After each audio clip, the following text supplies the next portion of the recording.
Restaurantes reabriram esta semana depois de mais de 3 meses fechados. Mas parece que em alguns lugares a pandemia foi ignorada. Teve aglomeração nas calçadas, muita gente sem máscara e ameaças contra fiscais. Aí a gente fica aqui se perguntando, né? Será que as pessoas imaginam qual é o risco de contaminação em ambientes como esses? Essas imagens de bares lotados no Leblon chocaram o país. Mas o que você ainda não viu é o que enfrenta um fiscal da vigilância sanitária. As pessoas estão ensandecidas, né? O Fantástico acompanhou uma ronda na noite deste sábado no Rio e flagrou intimidações. Vou falar com o seu chefe, não? A gente paga você, filho.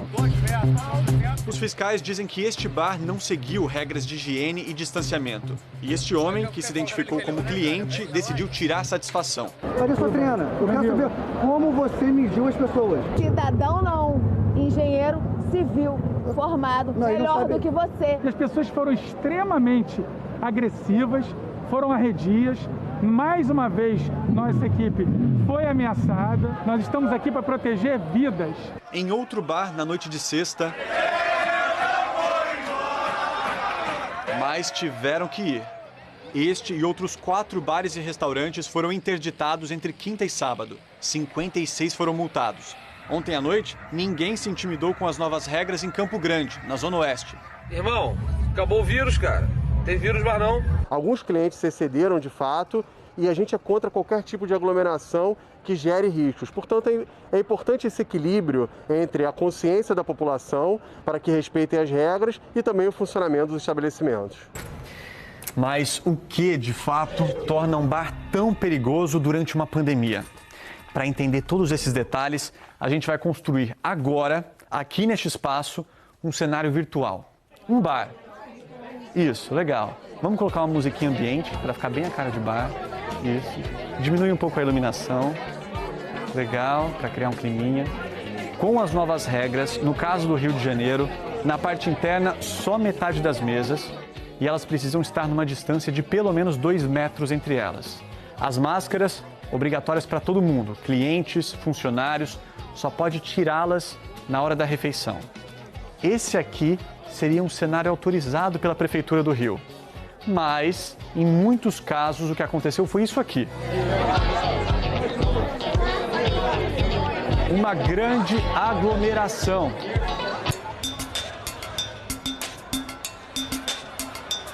Hoje é dia 2 de julho, primeiro dia da liberação dos bares do Rio de Janeiro. Olha quanta gente de máscara. Loucura, loucura aí, ó.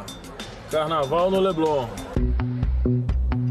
Nós convidamos o professor Eduardo Massad, que é médico e matemático, para calcular o risco de uma situação como essa. Se a gente considerar quantas pessoas estão infectadas no Rio de Janeiro, considerando que para cada caso você tem 6 casos assintomáticos, então você precisa calcular quantas infecções ativas existem no Rio de Janeiro. A gente estima isso em torno de 170 mil. 170 mil pessoas têm o vírus e estão transmitindo na cidade do Rio. Esse número representa quase 3% da população da cidade do Rio. Ou seja, a cada 100 pessoas aglomeradas, a probabilidade é de que haja cerca de 3 contaminadas com o vírus. Quando você reabre a sociedade, cada pessoa infectada é capaz de infectar 2,3 outros indivíduos. Então, cada infectado, em média, contamina outras 2 pessoas. Agora imagine se elas se aproximarem de várias outras durante a noite.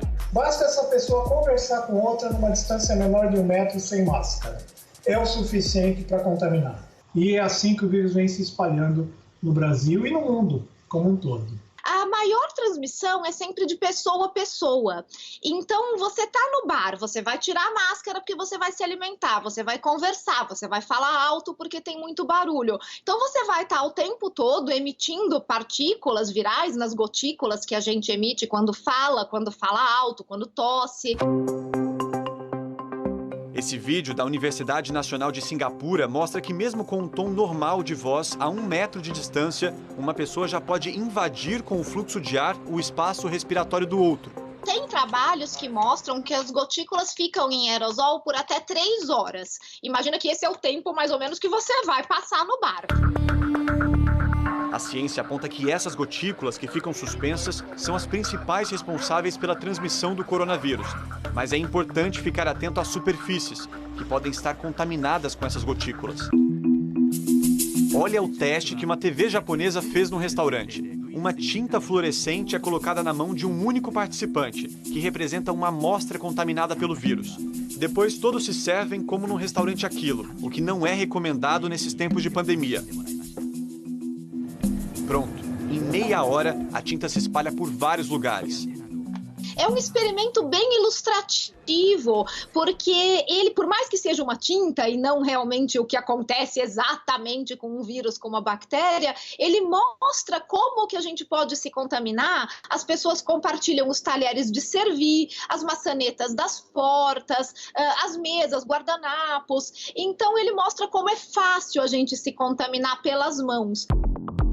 Num outro experimento, só os garçons servem a comida e todos se preocupam com a higiene.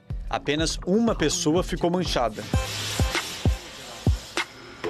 São Paulo se prepara para reabrir bares e restaurantes amanhã. Entre as novas regras, ocupação máxima de 40% da capacidade, distância de 2 metros entre as mesas. E 2 pontos mais polêmicos: proibição de consumo nas calçadas e funcionamento só até às 5 horas da tarde. Não tem sentido os clientes frequentarem os bares somente até as 17. A questão do horário, na nossa visão, não é uma questão que coloca em risco a questão da preocupação da saúde, mas somente prejudica a funcionalidade e a questão econômica e de sobrevivência dos bares, que é uma coisa que está todo mundo muito preocupado. Secretário, os donos de bar reclamam do horário de funcionamento. Tem como flexibilizar esse ponto? Nesse primeiro momento não, porque é um decreto estadual. O prefeito Bruno Covas está fazendo é justamente fazer uma gestão junto ao governo do estado para que possa haver flexibilização no sentido de permitir-se e adequar esse horário aos diversos estabelecimentos que tem aqui na cidade de São Paulo. Pizzarias, por exemplo, que funcionam basicamente à noite, além do delivery, têm dificuldade de funcionar por esse decreto, não poderiam abrir seus salões no período noturno. Todos nós estamos cansados, mas a verdade é que o nosso país acabou fazendo a quarentena de uma maneira muito ineficaz. A gente precisa de mais engajamento da população